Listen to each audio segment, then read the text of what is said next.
This chicken nihari is so delicious and easy to make. So let me show you how to make it.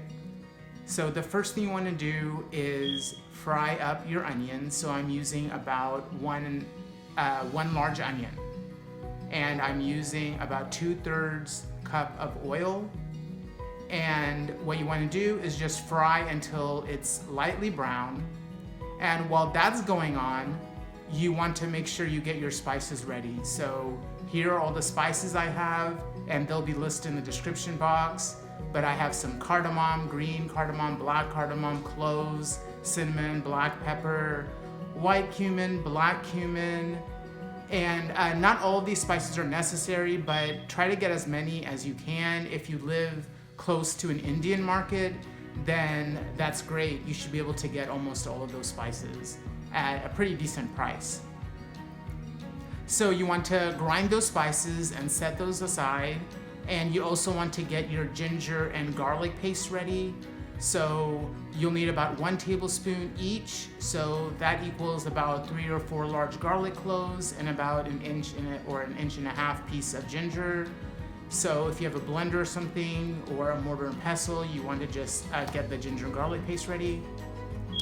So once the onions are ready, then you want to go ahead and add your 1 kilogram of chicken. So this was a whole chicken, and go ahead and add the rest of your ingredients. So that's the ginger garlic paste and the spices that I talked about earlier. In addition to that, you want to add some ground coriander and some ground red chilies and salt, of course.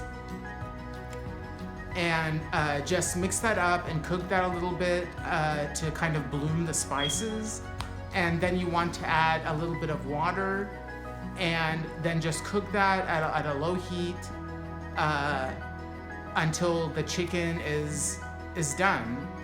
So once your chicken is pretty much done, then you can go ahead and make the roux that we'll be adding to the chicken. And this is what makes it chicken nihari, the flour or atta. So you want to cook the atta in a little bit of oil and until it smells really nutty. And then what you do is just add a little bit of water to that roux to make sure there's no clumps. And once you get a smooth gravy, add that to the chicken that's been cooking. So you want to cook that a little bit until you get a nice thick gravy, and then you're pretty much done.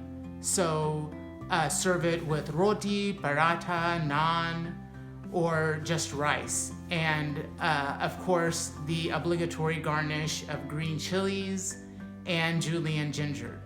I hope you love this recipe, and I'll see you next time. Bye-bye.